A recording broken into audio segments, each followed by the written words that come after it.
Eichenberg was one of Valley's patients. He was a political cartoonist and visual artist. He made a comic depicting Valley in an astronaut spacesuit floating in space with a giant toothbrush, saying that dental work is easier to do in zero gravity. But gee, doc, are you doing dental work or going on a space mission because of all the PPE that the doctors would have to wear at the time? And I saw the images from John's work and immediately thought, that's how the play has to open. Make me smile, make me clean, remind me I'm more than what the world may see. Give me on the outside, shining in.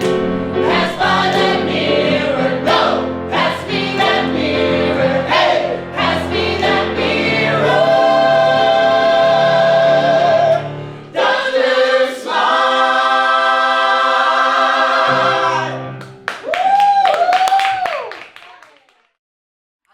No way. Yeah, if that's helpful. Thank you. So I have an undergrad degree in music therapy. I'm actually a board certified music therapist. And then my grad degree is an MFA in musical theater.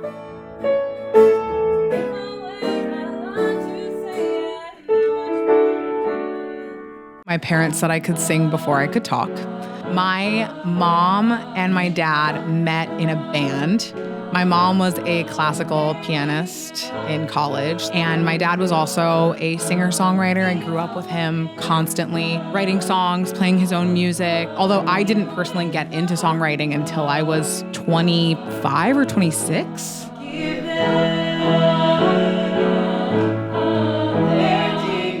Clyde Santana actually approached my mom first about writing for the show. My mom and Clyde went to the same college together for 1 year. I believe my mom had written music for Clyde in the past. And so Clyde contacted my mom and said, hey, I have written this new show and I am looking for someone to compose music for it. Would you be interested? And my mom said, well, I don't do that anymore, but my daughter is a songwriter. So my mom then approached me to gauge my interest, and I said, I'm a songwriter, but I'm not a composer. I write my songs on my guitar, and my piano skills are not the best. I don't think I could do that. And my mom said, you should talk to Clyde and see what the project is before you make a decision about that. And I talked with Clyde, and it became this really great artistic writing partnership that was completely unexpected. He had so much faith in me. Some may say too much faith in me at first. At least that's how I felt because of imposter syndrome. And now we have a show.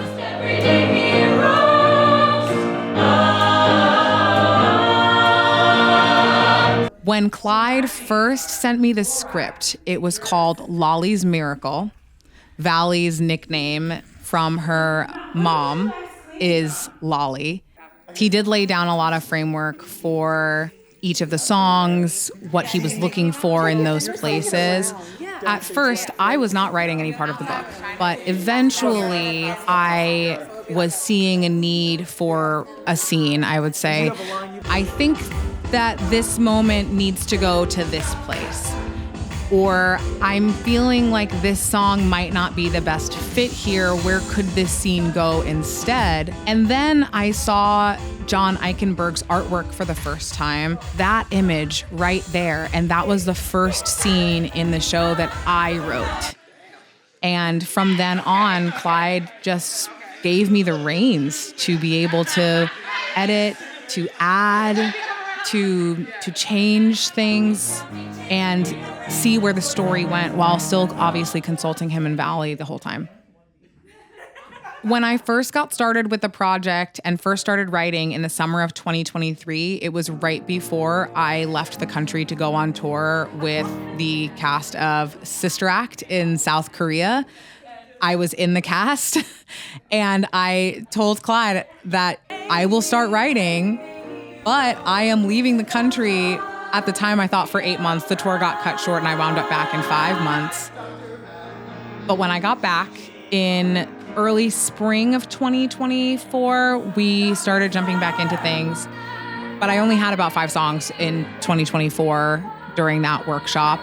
I had the first day to teach some people music I had written just to hear other people sing parts of it. And then we did a cold read of it the next day, and then it was done. My impression of the Z was that this theater is really, really great and awesome, and I definitely want to come back and keep working on this. And then we got to our 29-hour reading workshop in the summer of 2025. And that one was so much more helpful because we had a whole week to work on music. By that point, I had 10 songs written. I think I taught most of them. I wound up singing one of them during the reading, but I taught all 10 songs that I had at the time, and the rest of the lyrics the actors spoke. And that one we actually got feedback on. I'm glad we did not get feedback on the first one. I feel like at that point, I knew all of the things I wanted to continue working on with that, and it has just changed so much. When Clyde first brought me onto this project, he had draft 5. Right now, we are on draft 24. This cast is absolutely incredible.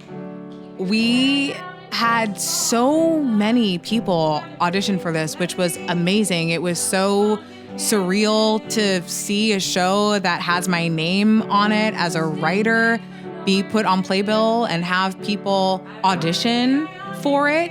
And going through that process, going through callbacks, really seeing a process that I am aware of from an acting perspective as an actor and less familiar with from the casting side of the table was just a cool experience to have. We have a couple of out-of-town actors along with our local actors that are here creating this world. Everyone is just so incredibly talented. They learned 18 songs in the first week in 26 hours of rehearsal time. We got to the point during our sing-through of the show last Sunday where I was really only giving notes about crescendos, dynamics, and stylistic choices that we could make as a group because they were so well-versed already in the music.